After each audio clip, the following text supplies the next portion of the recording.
Diálogos con Francisco Rocha. Diálogos. Diálogos.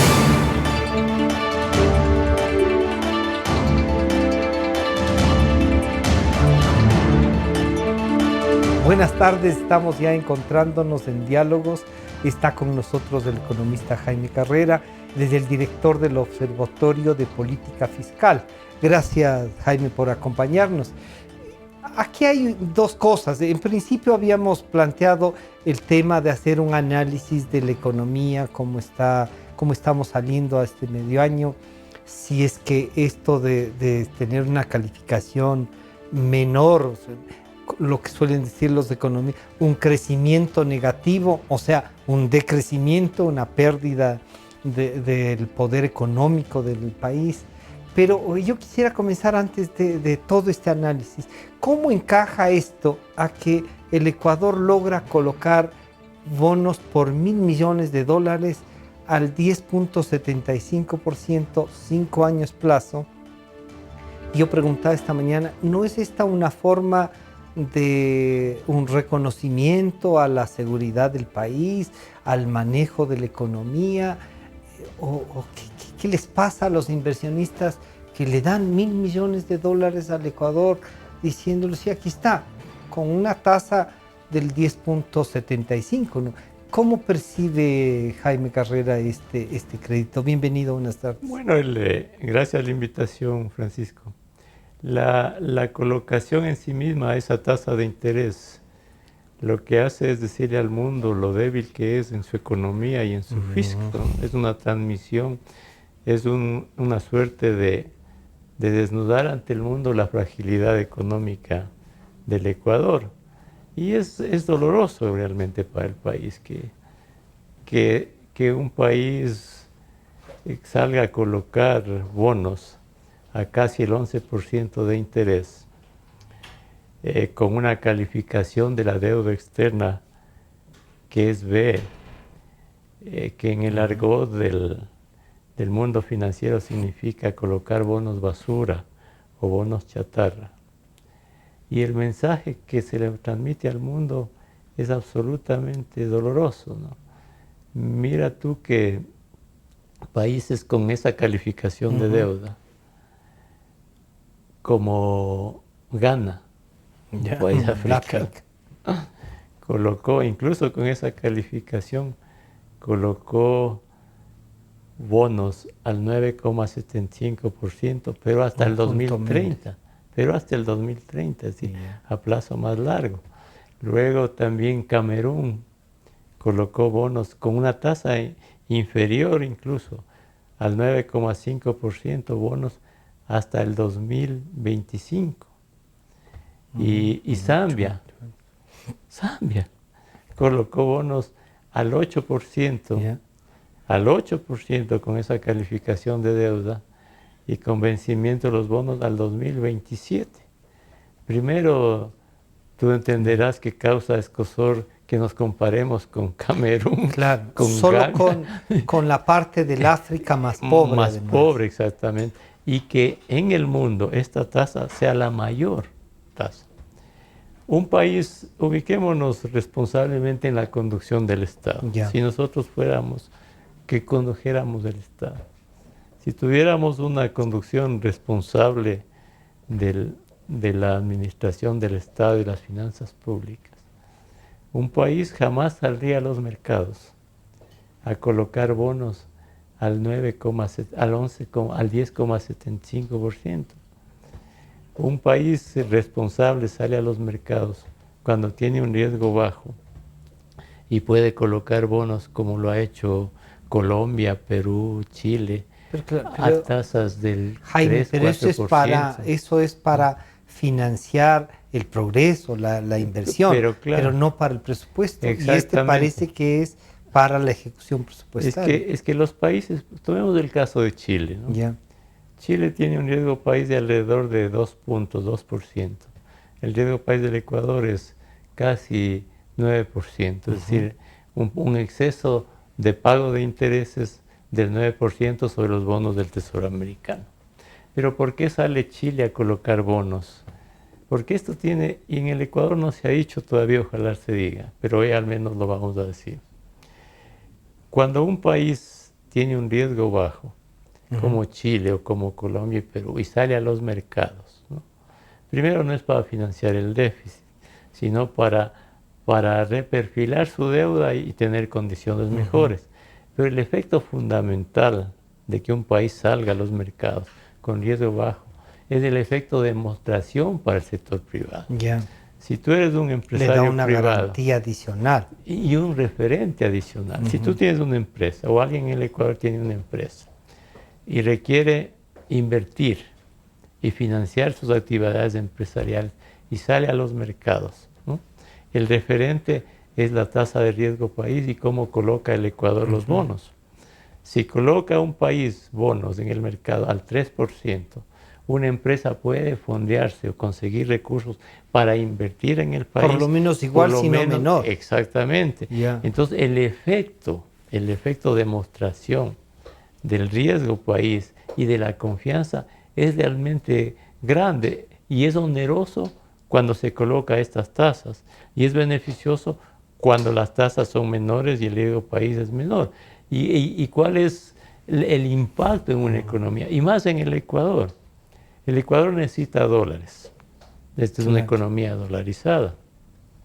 Si sale a los mercados a colocar a estas tasas, lo que se hace es dificultar que las empresas tengan un financiamiento exterior a bajo costo y traigan dólares al país y de paso dinamicen la actividad económica y la inversión para generar trabajo y hacer que la economía crezca. Mira el impacto que significa eso en un país este rato con las debilidades del Ecuador. Eso por una parte.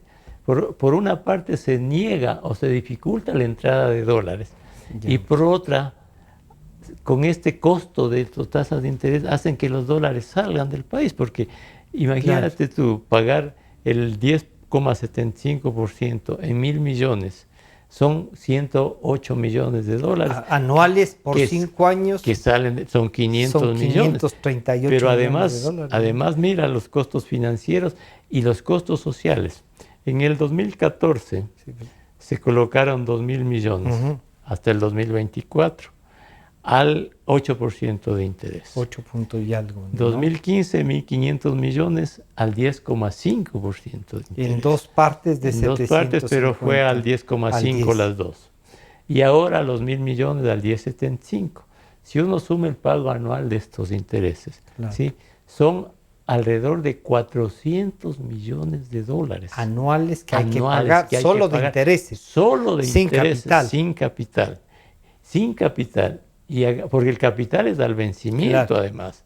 Entonces, mira, si el Ecuador hubiese colocado a la mitad de estos intereses, se habría ahorrado 200 millones de dólares.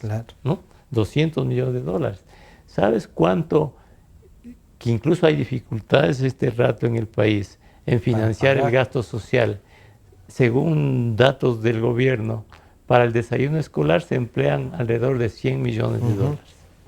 O sea que tendríamos ahí, en vez de intereses, pagar el desayuno. A las empresas se les pide anticipos de impuesto a la renta. Esos anticipos que son onerosísimos para las empresas, ¿no? Suben los costos de producción. Más de 300 millones de dólares. Este pago de intereses en exceso, más del exceso de pago de interés de los préstamos chinos, le representa al Ecuador alrededor de 400 millones de dólares al año en exceso de pagos. Esos 400 millones de dólares se sirven para cubrir... Podríamos traer el oro que le pusimos en... No, o reducir o no hacer que las empresas paguen el anticipo.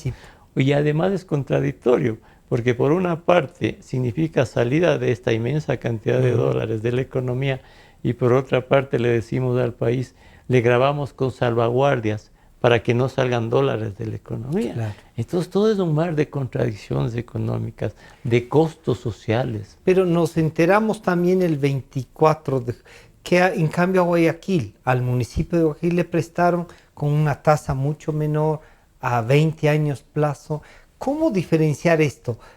¿Qué genera? Guayaquil es Ecuador, ¿no es cierto? Una de las ciudades nuestras. Es verdad que no depende del gobierno central en general, pero ¿cómo diferencian los inversionistas, Jaime, entre prestarle al municipio de Guayaquil y al Estado ecuatoriano? Claro, porque el Estado como Estado tiene grandes dificultades fiscales y las vivimos a diario.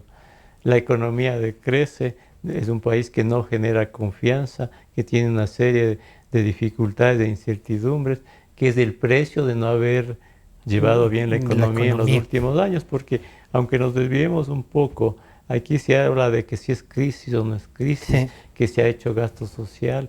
El verdadero costo de lo que no se hizo bien es el costo en el futuro recomponer la economía. Es el verdadero costo. Lo que denominan los economistas el costo de la oportunidad. El costo de oportunidad. El futuro ajuste fiscal, el desempleo, la falta de crecimiento, lo que va a costar en términos de tiempo recomponer todo esto, los retrocesos sociales en no poder atender bien el gasto social. Ese es un inmenso costo, que claro, la sociedad no lo dimensiona ahora, pero lo va a dimensionar cuando ya toque pagar la factura. Aunque ya está comenzando a pagar la factura, pero antes desviado. Entonces ese es el problema del país. Pero en el caso del municipio de Guayaquil, si tiene recursos propios, si tiene un manejo organizado, ordenado, las cuentas, claro, ¿no? Entonces ellos sí están en posibilidades de que alguien le preste. Creo que los multilaterales, creo que Francia les han prestado, que es una agencia estatal de desarrollo, que es muy parecida al BID, al Banco Mundial, etcétera.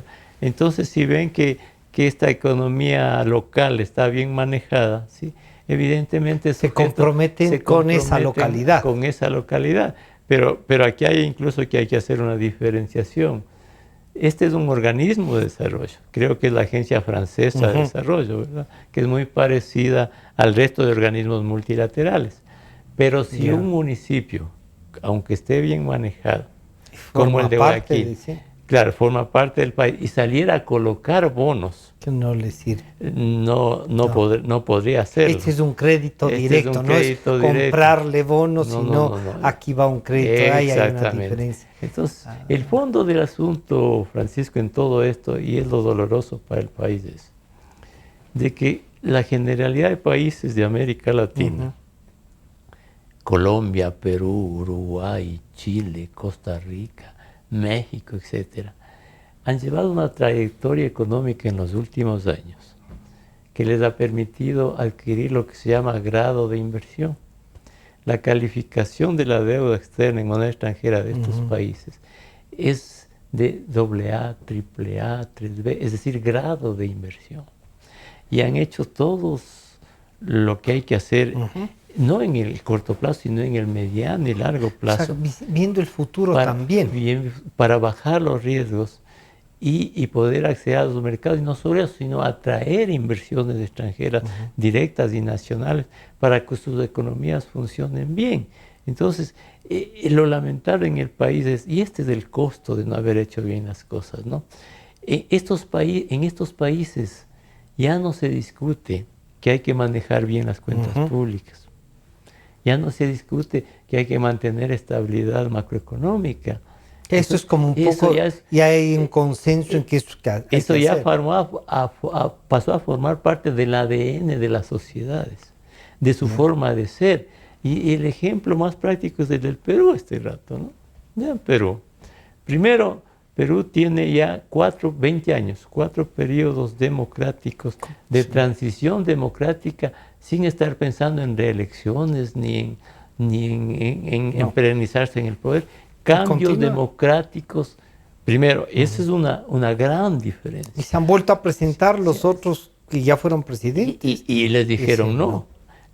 Un tema. El otro, la dirección económica del Perú ha sido sostenida. Es una sola y sostenida. Y no solo del Perú, de Colombia, de Chile, de Uruguay. No importa quién llega a la presidencia, pero hay algo sostenido. Hay una línea. ¿Y cuál es esa línea? Cuentas públicas ordenadas, hasta superávit fiscal, estabilidad en la economía en general, ¿no? Bajo riesgo país, acceso a los mercados, libertades económicas, acuerdos comerciales, garantías a la inversión. Es decir, hay una línea de comportamiento y esa línea de comportamiento es la línea de comportamiento que requieren los países para progresar. ¿Pero no es eso neoliberalismo? No es neoliberalismo. Hoy yo creo que los paradigmas económicos en el mundo han cambiado totalmente. Hoy hay que ver el mundo de otra manera. Mira tú que incluso en Europa, claro, con la crisis europea, los bancos centrales han salido a intervenir y ayudar a los países. Eso es anti-neoliberalismo totalmente, pues no. Entonces, intervención. Intervención, claro, claro. Entonces, los paradigmas del manejo de la economía no es ideológico. No es ideológico y hasta se están reinventando, reinventando. Los países tienen que hacer lo que tienen que hacer por sentido común. Entonces hoy, ¿qué tienen que hacer los países? Tener estados o manejos gubernamentales equilibrados. ¿No? Hacer que el sector privado genere riqueza, funcione, ¿no? Darles incentivos, libertades y tener sectores públicos y manejos gubernamentales sólidos, ¿sí? Que no agobien al sector privado y que desempeñen funciones de redistribución en un marco de centro, diría yo, de equilibrio. En esto yo creo que Toledo, cuando era presidente, dijo algo que lo mantengo grabado, ¿no? Que el sector privado genere riqueza con la derecha y que el sector público la distribuya con la izquierda. ¿No? Me parece que grafica muy bien lo que los países que están progresando pero hacen, que distribuya solamente lo que hay que distribuir. Exactamente, claro. Si no, se pueden gastar todo. Pero el aspecto central de esto es entender en los países de que no hay país en el mundo que progresen sin generar riqueza. Jaime, antes de terminar esta primera etapa de este diálogo, una cosa que sí es verdad, dice, es la tasa de interés más alta. Yo preguntaba a un amigo mío en Nueva York, le decía, ¿quiénes son los que deciden invertir $1.000 millones si la percepción al interior del país es de que hay crisis? Y ya vamos a pedirte, Jaime, que nos expliques en qué nomás consiste la crisis y si cumplimos estos 4 puntos que nos ha puesto el señor economista Martínez del Banco Central, que no cumplimos, que son 4 características para que haya crisis. Pero esta parte que no termino de entenderla bien, que me han explicado, ¿cómo es que gente con $1.000 millones, que son irresponsables, no les cuesta, vienen y le dan a un país en donde la percepción es que la economía está mal? No, pero es que estas inversiones las hacen fondos grandes, ¿no? En fondos que manejan 10.000, 15.000, 100.000 millones de dólares. En el manejo de esos fondos, $1.000 millones es una parte casi insignificante de un portafolio mucho más grande, ¿no? Entonces, si es que en Europa hay tasas de interés hasta negativas. ¿No? Alemania. Si Alemania sale a colocar bonos y Francisco Rocha dice, yo voy a comprar bonos alemanes porque no creo en nadie. Alemania te va a decir, bueno, cómprame los bonos, pero págame. Por darte respaldo. Por yo cuidarte tu plata, no te voy a respaldar. Imagínate cómo ha te voy a respaldar cuidándote, que no se te devalúen definitivamente. Exactamente. Entonces, si en la mayoría de estos países que colocan bonos o que reciben bonos que colocan bonos a tasas de interés negativas, España acaba hace unos días colocar, España incluso, que es uno de los países en medio de los problemas que ha tenido, ¿no? Coloca bonos a tasas de interés negativas, ¿no? Entonces, si allá hay una gran liquidez, ¿no? Y hay tasas de interés negativas, y sale un país del mundo fuera del contexto y dice, te pago 11% de interés o 10,75. O sea, el loco no es el inversionista, sino el que pague esa tasa. Pero claro, entonces, ahí está el costo del interés por el riesgo. Entonces el inversionista arriesga, ¿no es cierto? Y dice, bueno, acá con mi dinero casi no gano intereses o tengo que pagar. Si me van a pagar por $1.000 millones, 108 millones al año, y en 6 años voy a tener $600 millones, he invertido 1.000 millones. Si es que en 6 años este país no me va a pagar y a lo mejor me va a pagar solo el 50%. Y ya gané 100 y pico aún de así millones. ya tengo ganado. Claro. Esos son los cálculos de un inversionista, ¿no? Y dentro del portafolio global, si yo tengo un portafolio de 10.000 millones o 100.000 e invierto 1.000 y en el promedio me sube el promedio del rendimiento, bueno, apuesta es. O sea que como negocio no está mal para los inversionistas. Para los inversionistas, ¿no? Para el país es carísimo. Para el país es carísimo. Y el mensaje, es penoso, como hablamos, es realmente penoso, es doloroso, es costoso. Y cuando los candidatos presidenciales, incluido el que asoma más, con mayores posibilidades, de la oposición dice, esta deuda no la voy a reconocer, la voy a calificar de ilegítima, ¿qué estarán pensando los inversionistas? ¿Que vamos a poder caer lo mismo que caímos cuando inició este gobierno? Claro, ahí yo creo que los candidatos deberían tener cuidado en diferenciar en las políticas futuras, ¿no? Entre reperfilar el pago del servicio de la deuda o reestructurar una deuda. Exactamente. Entonces, asumamos que alguien se sienta en el manejo del Estado en mayo del 2017, ¿no es cierto? Entonces, lo que dice es este préstamo, estos bonos de 10,75, de 10, de 8. Los bonos 22 serían ahora. Exacto, sí. Son los bonos 22, los 20 y los 24. Claro. Tienen un costo excesivo para el país. Yo presento un programa económico sólido, un programa fiscal sólido y envío el mensaje a la comunidad internacional que voy a manejar bien la economía. Y hago que el riesgo país me baje al 3%, al 4%. Salgo a los mercados y coloco 1.000 millones de dólares a una tasa del 5%. Tomo ese dinero y recojo los bonos que tienen una tasa del 10,7% y me quedo con bonos con una tasa del 5% y de plazos a 10, a 20, a 30 años. Mira tú que esto es lo que hacen normalmente los países. México colocó bonos a 100 años plazo. A una tasa de, me parece que fue del 4 o 5% de interés. A 100 años plazo. Entonces, un manejo financiero. Por un monto grande. Un monto grande. Entonces, los países que ya entienden cómo funcionan las economías hacen esto. El Ecuador debería negociar más o menos 11.000 millones de dólares o reestructurar o reperfilar la deuda. ¿Habrá algún organismo internacional, alguien que esté dispuesto con un buen programa económico a darnos 11.000 millones de dólares para reestructurar esto y bajarnos este costo país? A ver, primero ahí, y vuelvo a insistir, el país no debería hablar de reestructuraciones, porque cuando ya se habla de reestructuraciones, el mensaje en los mercados es negativo. Además, mira tú, Francisco, yo creo que los dos podemos recordar desde los 70, ¿no?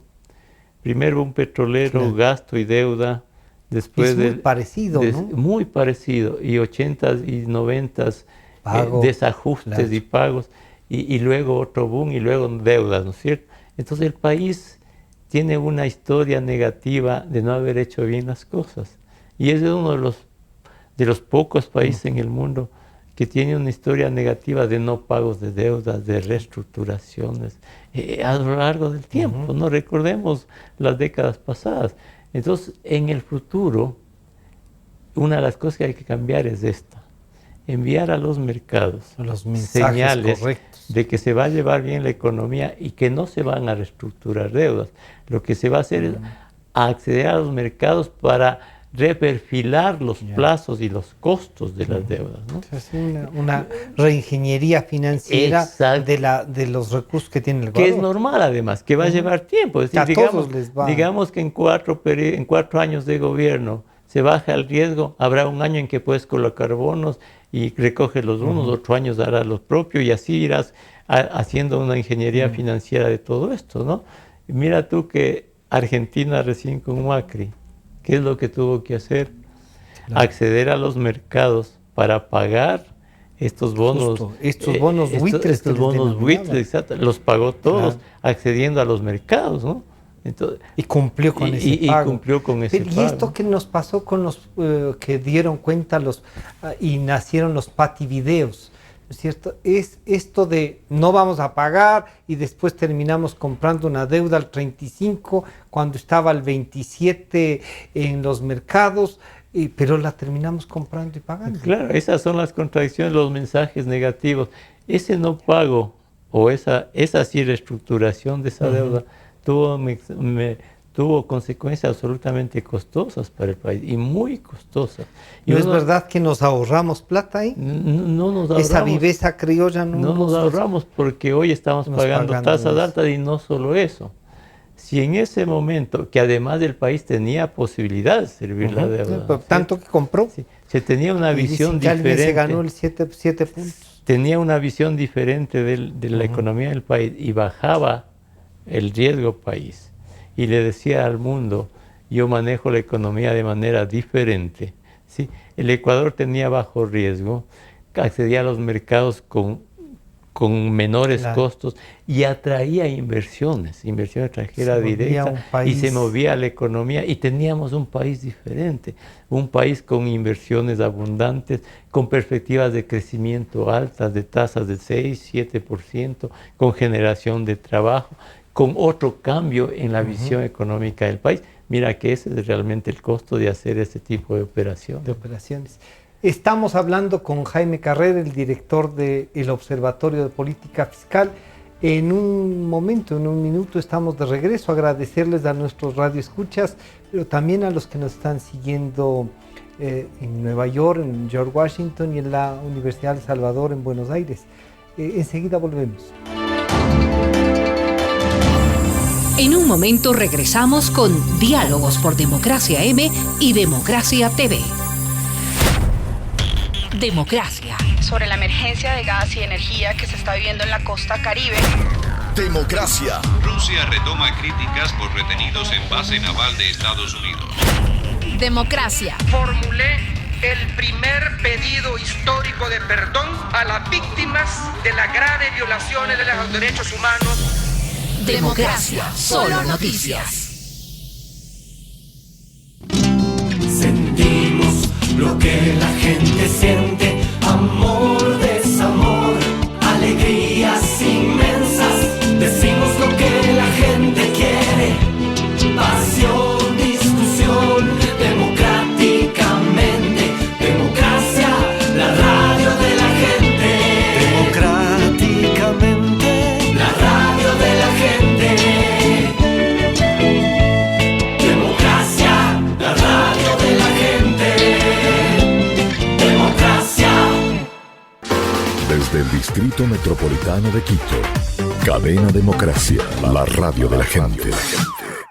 Francisco Rocha está de vuelta con Diálogos por Democracia M y Democracia TV.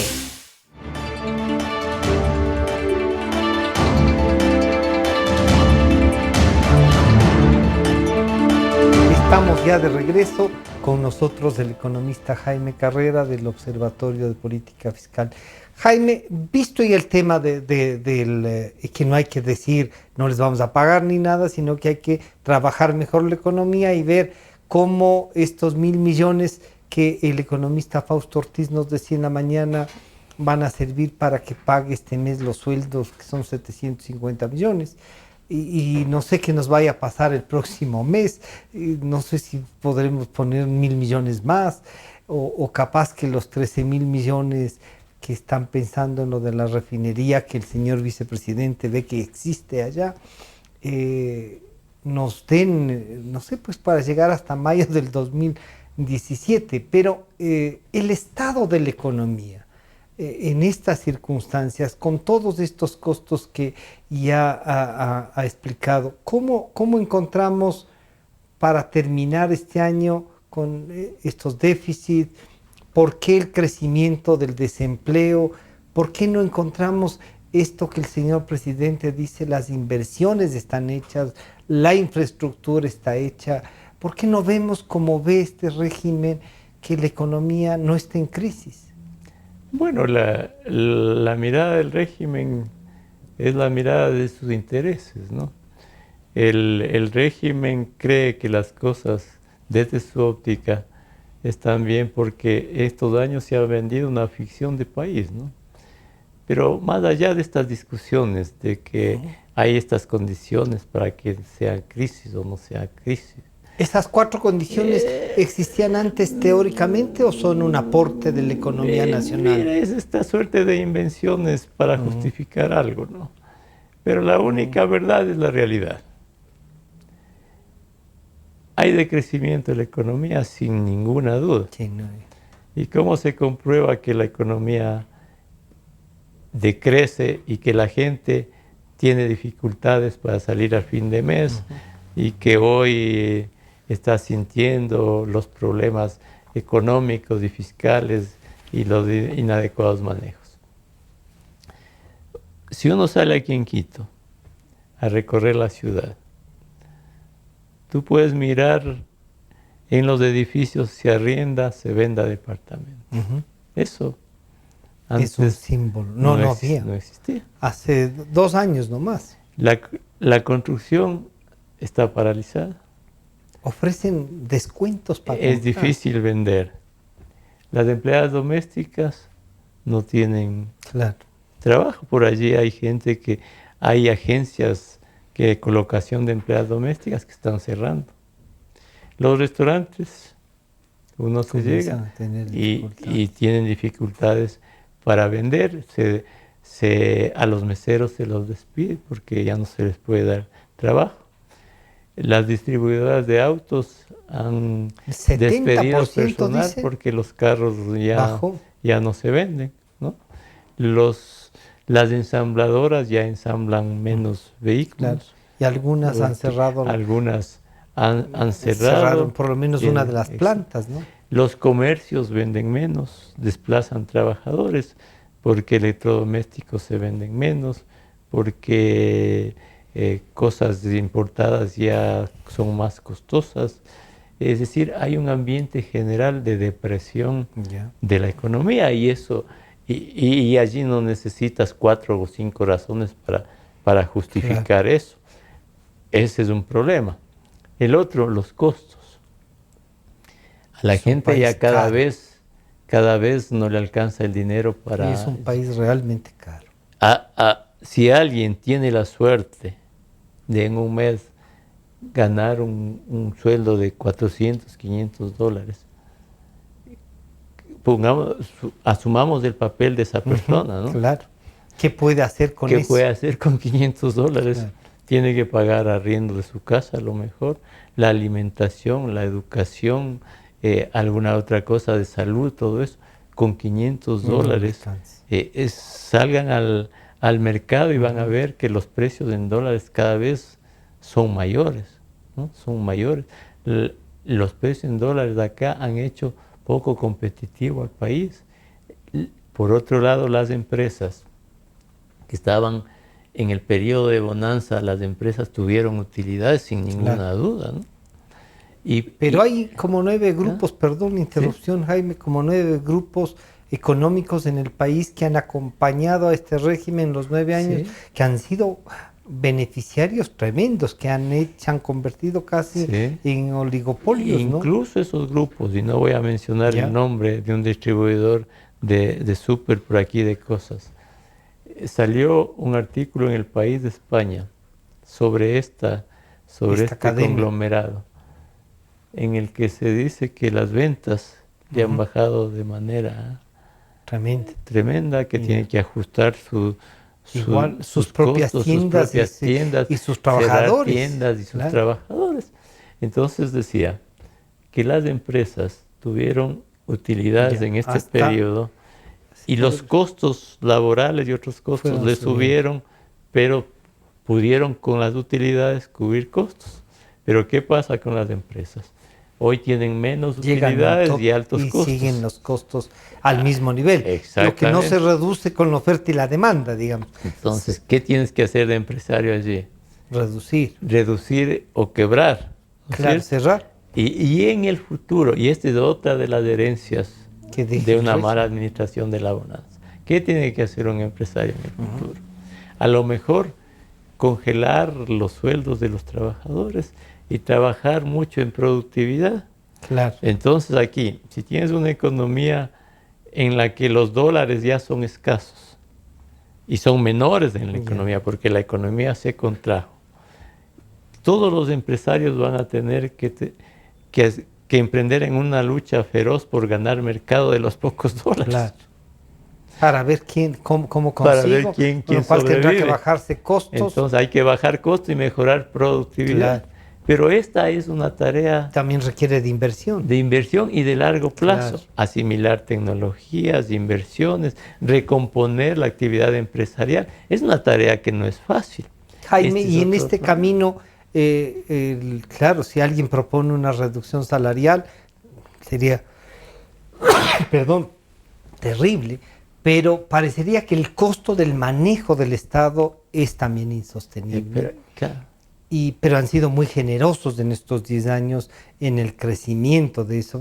Me decía ayer una entrevistada que 28,000 ecuatorianos ganan sobre $4,500 en el poder ejecutivo, en el sector público, digamos, no solo en el ejecutivo, en el sector público. Y claro, ahí nos hablan de que los jueces ganan mejor también, y vamos a otro poder, de que en el Congreso también pagados, que ahora por primera vez se les paga bien a los funcionarios públicos, pero son funcionarios públicos de un país pobre. ¿Qué hacer frente a eso? ¿Algún candidato se animará a poner un poco de freno al tema? Claro, entonces ahora imaginemos si alguien llega a la presidencia, y este es otro de los costos de las malas... ¿Va a ser un costo político de inmediato? Claro, y los costos de la mala administración, de la bonanza y de haber generado la sensación de un país que vive por encima de sus posibilidades. Entonces, claro, se dice, hemos utilizado la bonanza para tener un sector público bien pagado, para atender a educación, para atender a salud, ya. Pero cuando esas atenciones no responden a la capacidad de producción de un país, no son sostenibles en el tiempo y solo han respondido a la bonanza petrolera y al endeudamiento público, ¿verdad? Cuando estos factores que sostienen este tipo caen, se desnuda la debilidad fiscal, y hoy estamos viendo eso. Entonces, ¿qué es lo que vemos? En este año, en este preciso año, al mes de junio, las inversiones públicas están absolutamente contraídas. Absolutamente contraídas. No hay dinero para invertir en el sector público. Tanto que hay retrasos en todo. Hay acumulación de deudas con proveedores, con todo el mundo, aunado a la falta de transparencia, porque no hay transparencia. Solo se conoce lo que oficialmente se dice. Por allí un ministro dice que las deudas acumuladas son 2.000 millones de dólares. Son retrasos, pero son retrasos normales, no hay datos, son hasta 45 días. Incluso se ha vuelto a una nueva normalidad, pues, ¿no es cierto? Que es producto de la bonanza. Decir que hay atrasos por 2.000 millones de dólares y que son normales. Bueno, claro, estamos hablando del 25% del presupuesto del 2007 cuando comenzaron el gobierno. Entonces es otra nueva normalidad en el desajuste, ¿no es cierto? Entonces hay acumulación de deudas. La inversión está absolutamente contraída. El gasto social no puede sostenerse. El presupuesto de educación para este año, del sector de educación, inicialmente fue 4.800 millones de dólares. Hasta el mes de junio, de este año, tienen gastado 1.300 millones de dólares. Si la restricción fiscal va a ser más severa en el segundo semestre, llegarán a gastar al año unos 3.500 millones o 3.000 millones de dólares. Es decir, el ajuste en educación 1.300, ya es brutal. Lo mismo pasa en salud, lo mismo pasa en otros sectores. En el caso de las remuneraciones públicas, la masa salarial del sector del presupuesto, solo el presupuesto en este año, es alrededor de 8.700 millones, casi 9.000 millones. Y las recaudaciones caen. Y la masa salarial se mantiene, y no solo que se mantiene, sino que viene creciendo a un ritmo del 4 o 5%. Con la caída de la recaudación en este año, se van a recibir por impuesto a la renta alrededor de 3.500 millones y de IVA unos 5.500 millones. La suma de las dos recaudaciones no alcanza para cubrir el pago de los sueldos. Entonces, la masa global salarial. Entonces hay otro aspecto, mucho se dice de aspectos desde las esferas oficiales. Hemos incrementado en educación profesores, hemos incrementado médicos, hemos incrementado policías, ¿verdad? Ya. Y les hemos dado además buenos sueldos. Pero ¿cuál es el problema para el país? Que tenemos estos incrementos que no son sostenibles en el tiempo. Que no podemos pagar. Que no podemos pagar. Entonces, ¿qué va a pasar cuando el próximo gobernante venga y diga, efectivamente, ¿no? Se han subido sueldos y profesores y médicos y policías, pero ahora tengo que hacer un ajuste fiscal? Entonces tú vas a tener en las calles los docentes, los médicos, los policías reclamando porque no les pueden pagar o por despidos, ¿no es cierto? Y esa gente dirá entonces, es que antes sí atendimos a la educación. Sí. Esas son las distorsiones. Pero además les sirve como un buen discurso. Pero claro, y esas son hay que irle alertando al país. Eso es lo grave de las distorsiones económicas y sociales que se generan en este tipo de acciones, ¿no? Es como que dice, te voy a dar buena educación, pero voy a vender la casa. Claro. Y es lo que es el precio, son los desajustes que impiden el desarrollo de los países. E incluso en el tema del empleo. Mira tú este rato, en Guayaquil, están llamando para, a pesar de que hay restricciones, meter más policías. Y hay 40.000 jóvenes en Guayaquil pugnando por las plazas, ¿no? Para los alrededor de 1.000 policías. Imagínate lo que es eso. En Argentina están haciendo los ajustes de la herencia de estos gobiernos populistas de antes, ¿no? Y tú que eres periodista habrás visto los programas de estos de la Nata, que son... Que describen. Ayer en la noche yo estaba viendo un programa de él. Y lo que significa la corrupción, incluso en esta suerte de extender la burocracia pública. En este programa veía en Argentina que tenías para una oficina de 50 personas, 200 personas que no hacían nada. Y que además no llegaban. Que no llegaban. No sé si tú has visto que no llegaban a trabajar. Pero es cierto, hay gobernadores en el que tienen gente que nunca ha ido a la oficina pública en 10 años. Y cobran. Y cobran, claro, pero no han ido nunca en 10 años. En 10 años, y cobran, ¿no es cierto? Entonces, la situación del país, no digo que es la misma, ¿sí? Pero sin duda,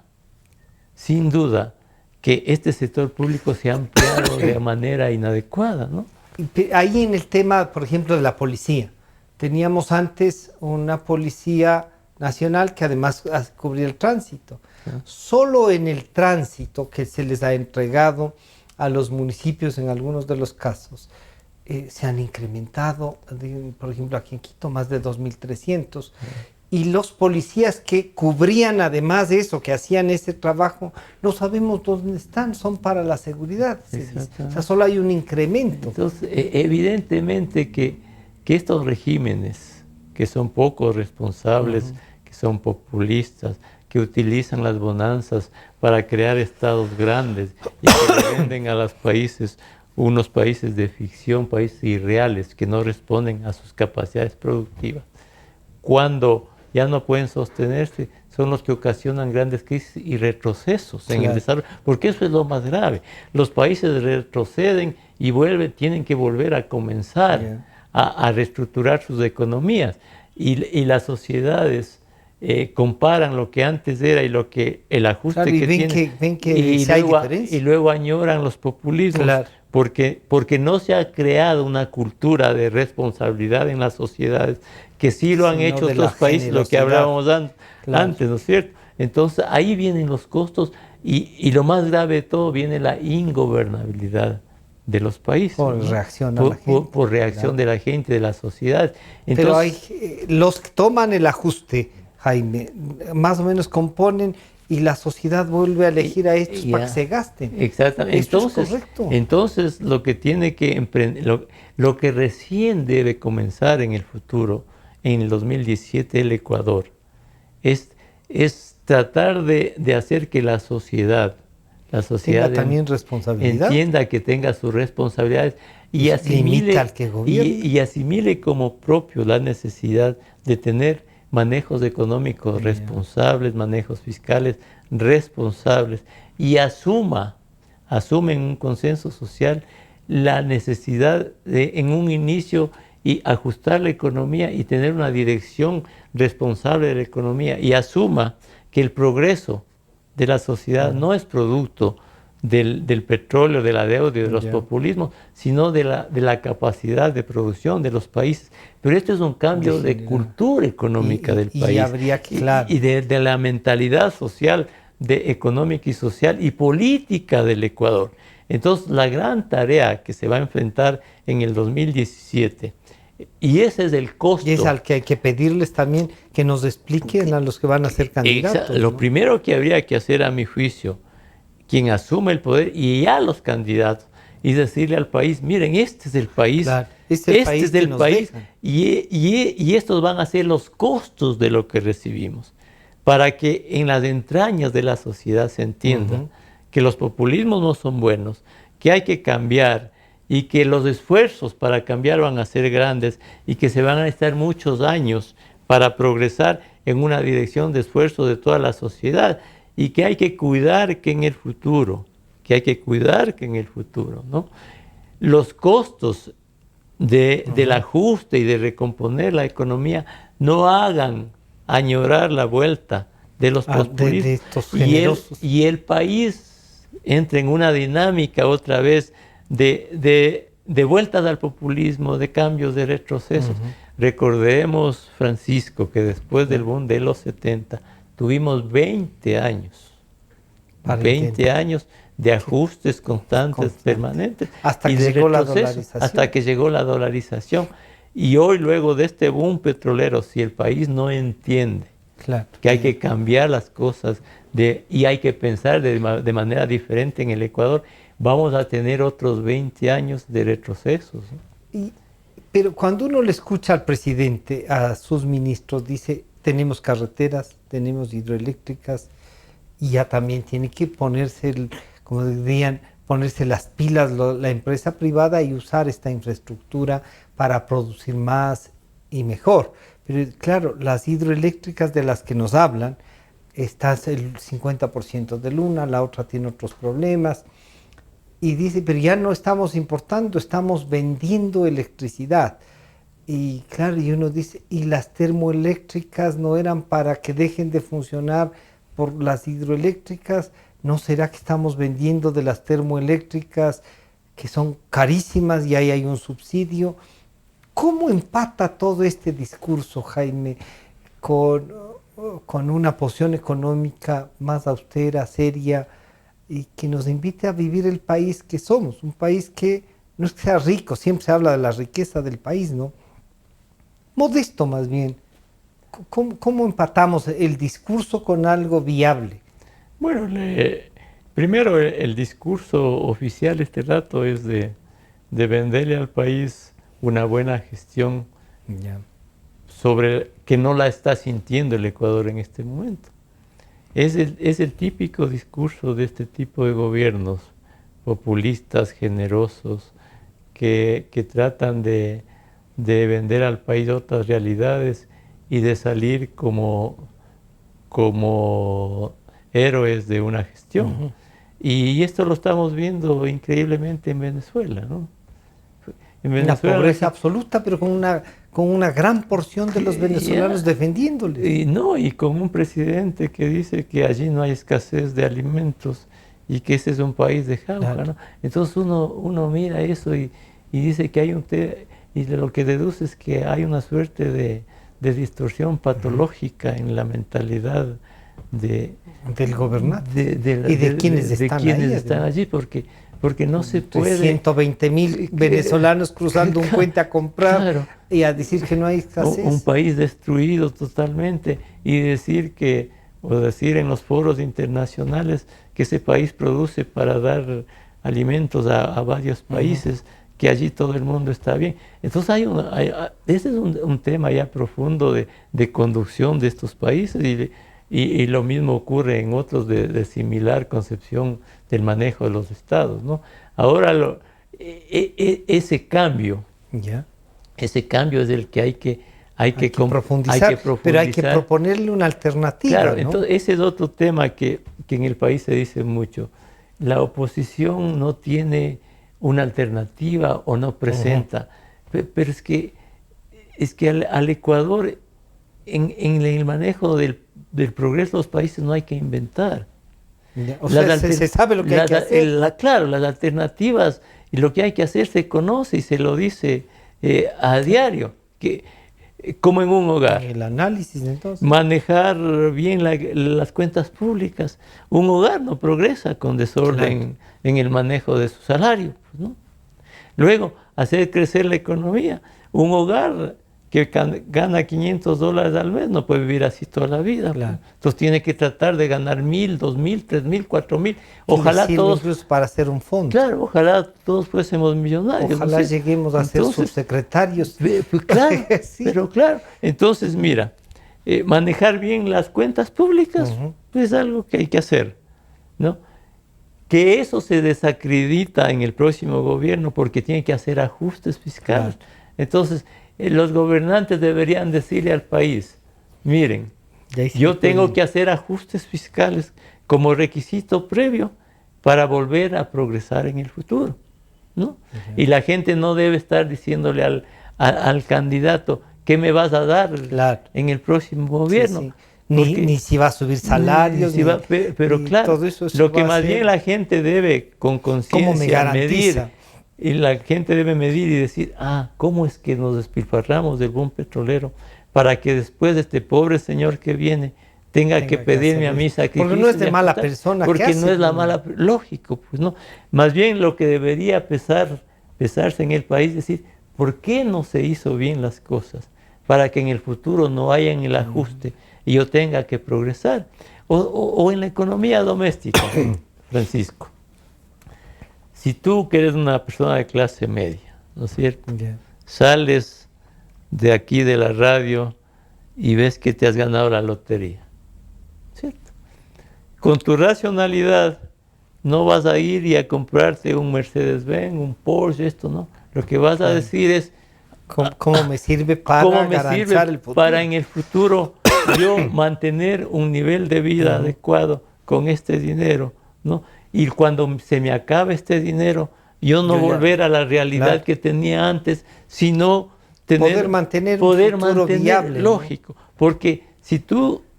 tengo que ir a vender el Mercedes. Pero lógico, si una persona gana $500, quien quiera que sea, y sale y se encuentra 100,000, no va a ir con los 100,000 a comprarse un carro de $100,000. Sí, para después no poder mantener, ¿no? No va a poder llevarle ni al taller a que le chequee. En este sentido común es el que hay que usar en los países, y la bonanza petrolera debió utilizarse para en esa dirección conducir al país, y no tener lo que ahora tenemos, ¿no es cierto?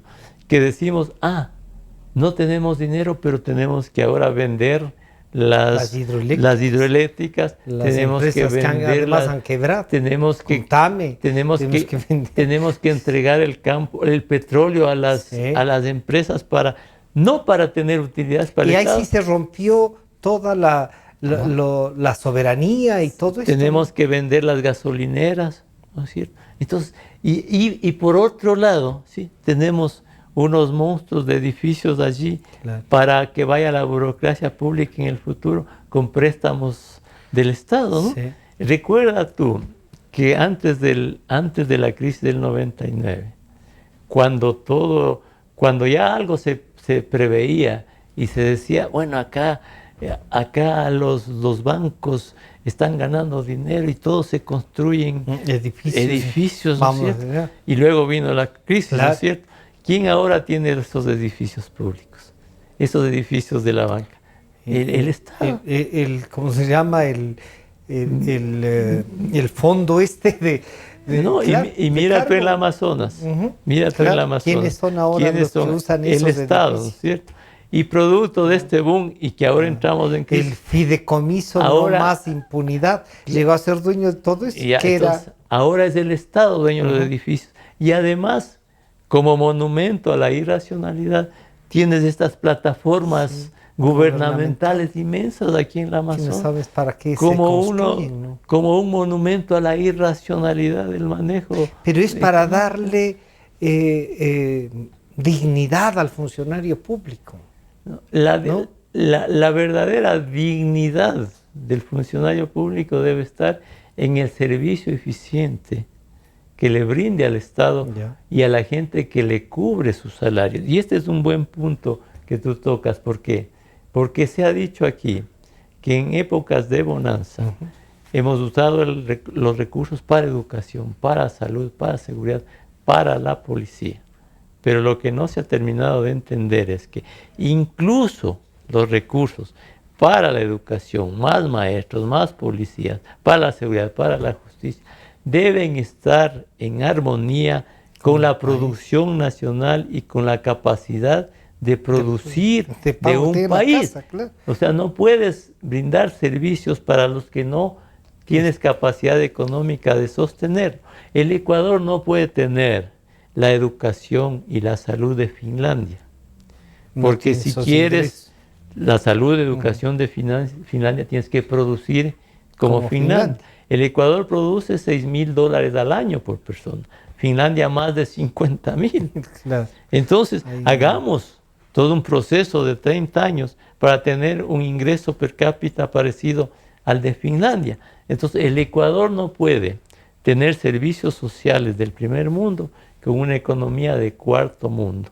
Entonces, cuando se le vende esa ficción típica de los populistas, lo que se hace es destruir la conciencia nacional sobre el desarrollo de los pueblos, sobre su percepción de lo que es el desarrollo y el esfuerzo de los países. Y ese es otro costo adicional de administrar mal la bonanza de los países, ¿no? Si sube el petróleo, Jaime, ¿nos ayuda a resolver esto o solamente cubre los gastos? Hay que tener, y ese es otro tema fundamental, el Ecuador desde el 2017, y ya desde ahora, entró en otro ciclo diferente del juego geopolítico y de la estructura económica del mundo. El Ecuador tiene que ya olvidarse ¿del petróleo? Del petróleo y de su dependencia. Y ese es otro de los cambios culturales y estructurales del país. El Ecuador en el futuro debe vivir de sus impuestos y de su capacidad de producir. Y si algún momento el precio del petróleo sube, lo que debería hacer es poner eso en un fondo, como lo ha hecho Noruega o Chile, para preservar el bienestar y las pensiones de los jubilados del futuro. Para recuperar esa plata que se ha gastado. Pues también esa plata se ha gastado. Exacto. Pero aún así, mira, el año anterior, con $42 de promedio del barril del Ecuador, que el WTI significaría más de $50 por barril. Con ese precio del petróleo, el presupuesto del Estado no recibió $1 para el presupuesto. Pero eso dijo el presidente, yo he sobrevivido sin $1. No, es que ese no es un mérito. El mérito de una gestión debe ser debió ser usar bien el petróleo para crecer con la producción nacional. Entonces, de aquí en adelante hay que olvidarse del petróleo y hay que entender que hay que hacer grandes esfuerzos para vivir sin el petróleo. Jaime, se nos acabó el tiempo, quedan algunas otras cosas. Hemos de volver a dialogar sobre esto y ver también cuáles son las propuestas de cada uno de los candidatos. Este es un año electoral, incluso de los que quieren continuar en el poder, ¿no? Nos estamos encontrando el día de mañana. Una estación insuperable. Democracia.